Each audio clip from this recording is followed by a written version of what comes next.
Okay, good morning and welcome to Yeshiva YouTube Knockout as we continue Megillus Esther. Today's chapter is chapter 7, which talks about towards the end of Megillus Esther, where really a story unfolds.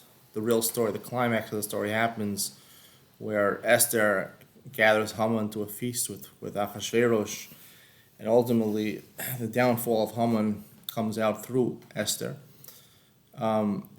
I want to talk today about the difference between Esther and Vashti. We didn't really do chapter 1, so I want to really fill that in. And it never says that Vashti was pushed away. Was Vashti a completely wicked woman? Not necessarily. In fact, the tractate Megillah says that Vashti is considered one of the most beautiful women to ever live. Some say Vashti, some say Esther, but according to everyone, at least she was an alternate to Esther, maybe second in place to Esther.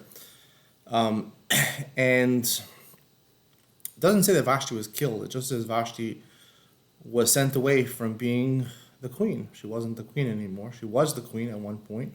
She was thought to be the queen at one point, but then she was pushed away from being the queen in favor of Esther.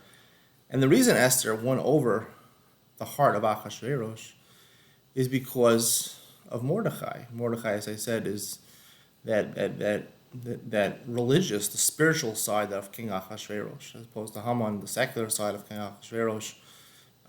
So ultimately, that won over the heart of King Achashverosh.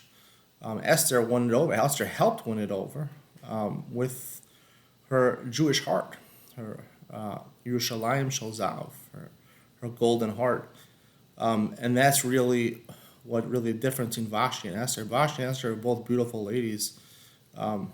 And technically, they're possibly still married to King Achashverosh. However, the difference between Vashti and Esther is that Vashti wanted to do things her way. She didn't want to come when the king instructed her to come. It's not exactly clear what exactly happened in that story, but he wanted her to come and show off her beauty to everybody else. She didn't want to come. She had her own business to run.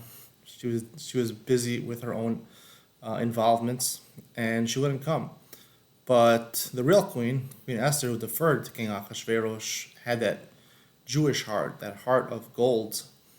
That is ultimately what won Queen Esther being the true queen of King Achashverosh.